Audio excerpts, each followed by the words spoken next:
O músico Ed Mota conseguiu irritar, ao mesmo tempo, conseguiu irritar paulistas e cariocas. Ele participou de uma live e ele falou aqui algumas coisas bem engraçadas, na verdade. Eu vou dividir com vocês aqui e comentar um pouquinho o que o Ed Mota falou e depois, no final do vídeo, entrar num outro assunto que já é mais sério. Mas vamos assistir aqui o que disse o Ed Mota sobre paulistanos e cariocas. Isso é grupo de vinho carioca.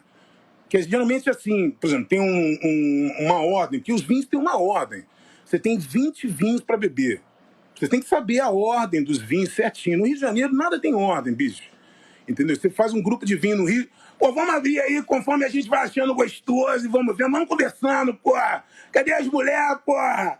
Entendeu? Como é que foi o jogo ontem, porra? Ivos e Lico, porra. Flamengo, Vasco, Fluminense. Aí o garçom pergunta, pô, mas qual a ordem do vinho? Eu sirvo primeiro. Vai servindo aí, meu amigo. Entendeu? Pô, vamos curtindo aqui. Os grupos de vinho em São Paulo são os melhores, tá? Que nem, pô, em São Paulo a turma estuda o troço, tá?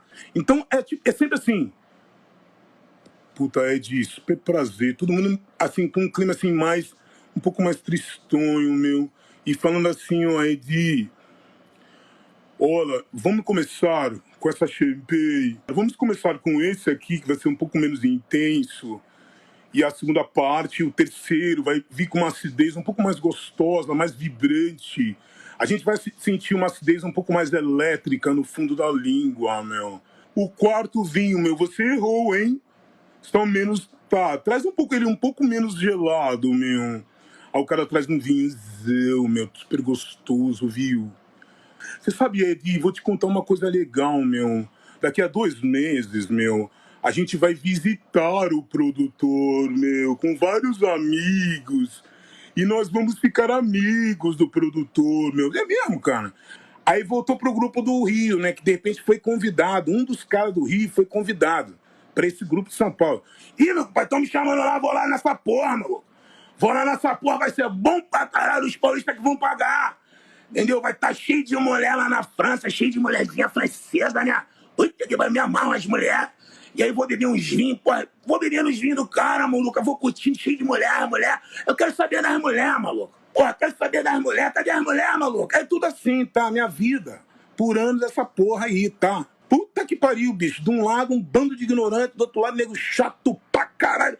Com os papos que eu vou ficar amigo do produtor. Bem, eu disse que o pessoal se irritou, mas na verdade é uma piada, então eu imagino que tanto cariocas quanto paulistanos levaram de boa aí a brincadeira do Ed Mota.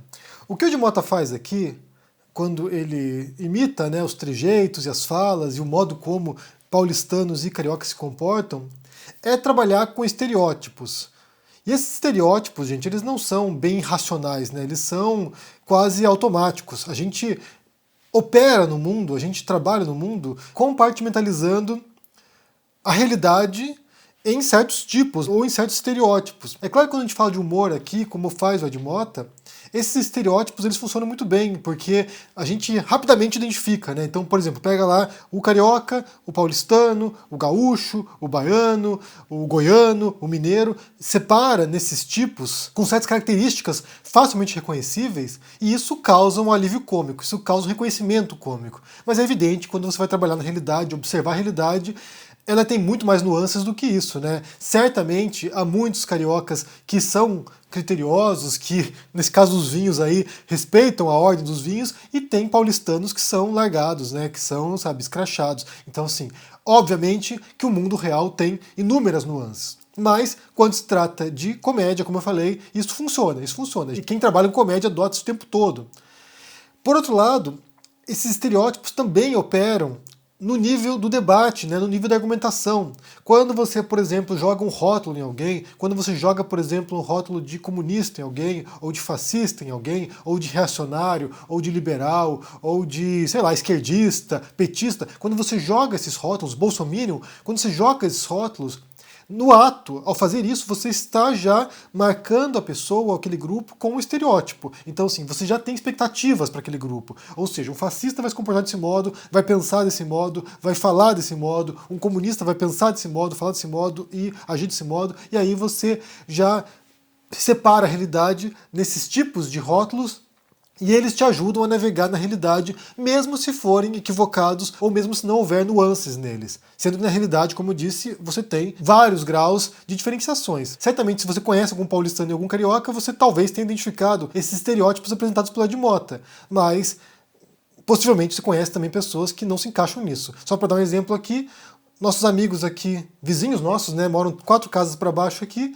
eles são cariocas e eles são bem certinhos, fazem tudo certinho. Na pandemia, inclusive, eram uma das pessoas mais preocupadas em não se contaminarem, usando máscara, álcool gel, ou seja, você tem de tudo. Por outro lado, um caso pessoal aqui, um caso particular meu, na universidade, o meu orientador era carioca e no dia de apresentar o meu TCC na banca, no dia, eu mandei um e-mail para ele, tá tudo certo para a banca hoje? Ele falou, putz, eu fui viajar, eu tô em Petrópolis. Então assim, no dia da minha banca, o meu orientador foi viajar para o Rio de Janeiro. Isso atrasou mais 6 meses a minha apresentação do TCC. Mas, por outro lado, os 2 professores cariocas do departamento, eles eram os mais populares que tinham lá, lotavam as aulas deles para as pessoas assistirem, porque eles eram super desenrolados, falavam bem e explicavam bem as coisas. Então, assim, como eu falei, no meu caso aqui foi um exemplo bastante particular, mas esses estereótipos eles estão operando o tempo todo.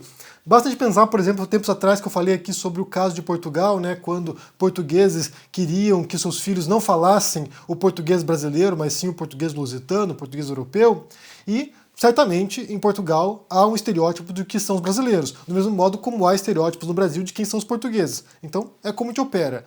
Pode ser errado, pode ser equivocado, mas é um tipo de conceito prévio que a gente adota para facilitar a nossa vida. Inclusive há estereótipos de como são os filósofos ou os alunos de filosofia, né, que são doidos, maconheiros, ou seja, coisas que eu ouvia quando estava na universidade. Mas, por outro lado, é evidente que quando você vai trabalhar com um assunto com profundidade, você vai tentar evitar esse tipo de erro, né, esse tipo de redução da realidade. Você vai tentar compreender as sutilezas. Se você vai trabalhar, por exemplo, com o perfil dos bolsonaristas, de como eles operam, de como eles trabalham, você vai tentar compreender as nuances, você vai tentar compreender como eles são. Inclusive tem um trabalho bem interessante da pesquisadora Isabela Calil, que ela mapeia, por exemplo, os perfis dos bolsonaristas e ela ali separa ali uns 12, 13 tipos de bolsonaristas. Então, assim, há uma diversidade e não dá para reduzir todo mundo a uma coisa só. Mas eu acho interessante a gente rir um pouquinho da situação, né? Ainda mais quando tem tanta notícia ruim, a gente dá um alívio cômico aqui, e aqui a gente entra no segundo ponto do vídeo, porque tem a ver com isso, na verdade, né? Eu tentei fazer uma coisa diferente hoje aqui, a gente fala de uma coisa que não tem a ver com política, ou com Covid, ou com pandemia, porque eu sinto, e vocês podem me dizer aqui no comentário como é que vocês estão agora, né? Vocês podem falar para mim aqui no comentário, me contar a sua experiência, porque eu sinto, já tem uns anos, na verdade, que as pessoas estão completamente exauridas, mentalmente exauridas, né? Elas estão, sim, destruídas psicologicamente. Tanto que certos assuntos que eu abordava aqui, nem eu quero abordar mais. Sinceramente, eu mal posso esperar que o Bolsonaro deixe a presidência para eu nunca mais ter que mencionar o nome Bolsonaro na vida. É sério. Porque chega um ponto que você já está exaurido. Tem uma série do Netflix chamada Explained, que eles explicam várias coisas aleatórias, né? Assim, explicam os piratas, explicam o DNA, explicam várias coisas diferentes. E numa série particular que eles fizeram em 2020, eles falam sobre a pandemia, sobre a Covid. E daí, acho que no terceiro episódio, se não me engano, que é o último, são 3 episódios, se não me engano, eles falam sobre o efeito psicológico da pandemia nas pessoas. E aqui a gente pode projetar isso não apenas para a pandemia, mas para a política também, né? Que é um aspecto, né? Que é um mundo que nos estressa o tempo todo. A gente está o tempo todo puto por causa das notícias. E daí o que eles explicam ali é que nosso corpo, né, o nosso organismo, ele tem mecanismos de defesa diante de ameaças, de perigos. Então, por exemplo, tem uma situação arriscada de perigo, e daí o nosso corpo dispara hormônios, por exemplo, adrenalina, para que a gente possa reagir e ou enfrentar o perigo ou fugir do perigo. E o nosso corpo é preparado para lidar com casos pontuais de perigos, né? Então, assim, há uma ameaça, dá um pico de tensão, um pico de estresse, e depois baixa e a gente retorna ao estado normal. Só que na pandemia o que aconteceu foi que a gente ficou durante meses, e até agora, inclusive, com esse pico de estresse o tempo todo em alerta. É como se a gente estivesse o tempo todo diante de uma ameaça, de um perigo, e a gente não sabe como reagir, a gente não sabe como se acalmar. E daí o que eles falavam ali é que havia, por exemplo, insônia, pessoas não conseguiam relaxar, não conseguiam descansar. E daí havia uma mudança de horário, pessoas que viravam a noite inteira acordadas e dormindo durante o dia. Ou seja, ia alterando o nosso ritmo normal. Eu senti isso, imagino que você talvez tenha sentido isso também. E o modo como a gente lida com as notícias no dia a dia também acaba disparando o tempo todo esses alertas, né? Trabalhando com certas emoções primitivas nossas, né? Por exemplo, o medo, a raiva, eu já falei muitas vezes sobre isso, né? Que é o modo como a extrema-direita opera. E, por outro lado, quando a gente tem que reagir a essas coisas, quando a gente tem que ler essas notícias sobre aquilo que o Bolsonaro disse, aquilo que o Olavo de Carvalho fez, aquilo que algum ministro do governo Bolsonaro fez, sabe? Quando a gente tem que ficar lidando o tempo todo com isso, é como se estivesse o tempo todo lidando com ameaças. Então muita gente, ao longo desse período, eu recebi comentários nesse sentido, pessoas me dizendo, olha, eu não consigo mais assistir vídeos de política, eu não consigo assistir mais. Eu quero fazer outras coisas, não consigo mais, sabe, ouvir notícia da pandemia. E daí ontem eu assisti aqui uma entrevista do Miguel Nicoleles, um médico, e ele dando novidades, né, horrorosas sobre essa onda da Ômicron agora, que pode ser a pior onda de todas da Covid. E ele falava sobre isso, né, como as pessoas agora nem sequer se importam mais. Elas nem sequer leem mais notícias sobre a Covid. Elas não querem saber.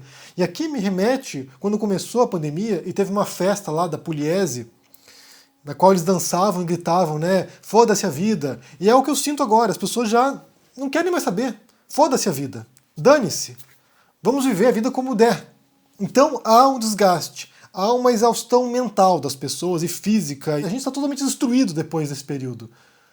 E aí junta duas coisas, duas tragédias, governo Bolsonaro e pandemia, duas tragédias que assolaram o brasileiro durante esses anos. Então eu adoraria que poder, de tempos em tempos, né, eu falo isso recorrentemente porque é como eu me sinto, eu adoraria poder vir de tempos em tempos aqui falar de assuntos que não tem nada a ver com Bolsonaro ou pandemia. Eu adoraria fazer isso, tenho feito na verdade, já tenho trazido uns conteúdos aqui mais aleatórios, aqui, mais alternativos, porque não dá gente, não dá, a gente está exaurido, não dá mais, não dá. Eu estou pensando aqui com a Denise, minha esposa, em trazer de volta aqui o quadro que a gente tinha muitos anos atrás, Abacaxi Existencial, que era um quadro no qual a gente respondia perguntas dos espectadores. Então a gente está pensando em fazer isso, fazer um quadro talvez no sábado, não sei. A gente está pensando como é que a gente faz isso. Trazer algumas coisas sobre cinema. Eu quero fazer isso, gente. Eu estou exaurido também. E eu tenho tentado me desligar das coisas. Tenho tentado me desligar das coisas, não ficar pensando o tempo todo, sabe, nas desgraças do Brasil ou do mundo. Não dá. A gente não pode ficar o tempo todo nessa tensão. Então aqui, só para fechar isso aqui, retornar, esse comecinho aqui com o Ed Mota fazendo piada com cariocas e paulistanos, é um modo de a gente poder dar uma relaxada também. E, claro que entra numa outra briga, entra numa briga regionalista agora, mas é um modo de a gente poder dar uma, sabe, desopilada, porque não dá realmente, eu acho que eu tô cansado, você tá cansado. Juntos a gente tem que pensar numa saída para esse buraco. Do meu lado aqui, eu tenho tentado assistir um monte de filme de comédia agora, eu tenho assistido a série inteira do Seinfeld desde o começo, tô na 4ª temporada agora do Seinfeld, então assim, é um modo de sair de órbita mesmo e não ficar pensando. Eu queria voltar esse ano a escrever ficção, que faz tempo que eu não escrevo, voltar a escrever ficção, porque também é um modo que eu tenho de viver outras realidades, ver outros mundos e fugir um pouco disso aqui. Mas eu quero saber de você como é que você está, me diga no comentário aí como é que você tem sentido, como é que você tem lidado com essas notícias, né? Se você está acompanhando as coisas ou não, como é que você está se conectando com as coisas e também como é que você se desconecta dessas coisas, né?